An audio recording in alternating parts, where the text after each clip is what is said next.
Nous n'avons plus que nos corps pour résister, pour montrer l'injustice que nous subissons. Je n'ai plus qu'un estomac vide pour me battre, pour ma mère et pour ma liberté.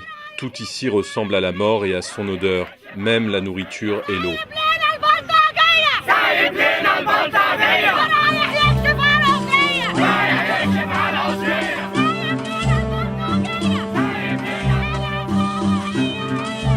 Ahmed Maher et Mohamed Abdel sont des activistes militants, fondateurs du mouvement de la jeunesse du 6 avril. Ils ont lancé sur Facebook un appel « Allez vous manifester le 25 janvier 2011 ». Ils ont eu plus de 90 000 personnes qui ont répondu « oui ». Et nous connaissons la suite et la chute de Moubarak.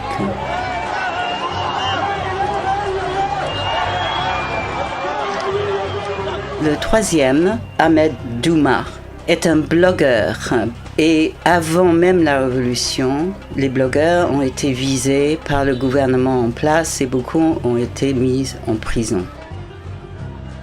Depuis le mois de novembre 2013, tout rassemblement de plus d'une dizaine de personnes est interdit. Donc tout de suite, le mouvement de la jeunesse du 6 avril a organisé une manifestation contre cette loi. Et Ahmed Maher savait très bien qu'il allait être arrêté et les deux autres ont été arrêtés aussi par la suite.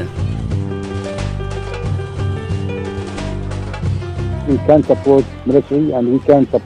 ne peut pas soutenir les militaires et on ne peut pas soutenir les frères musulmans car nous défendons la révolution et ces deux camps sont responsables de la situation actuelle. Ils ont refusé de négocier et maintenant c'est notre révolution qui est en danger.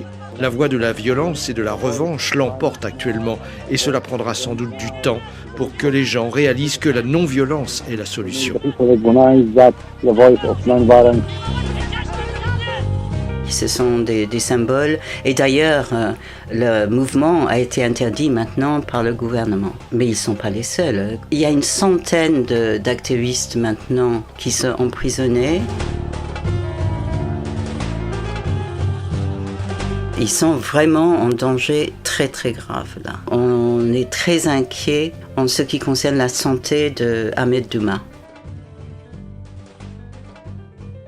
La situation en Égypte aujourd'hui pour la liberté d'expression est pire que sous les différents régimes Moubarak, Tantawi et Morsi.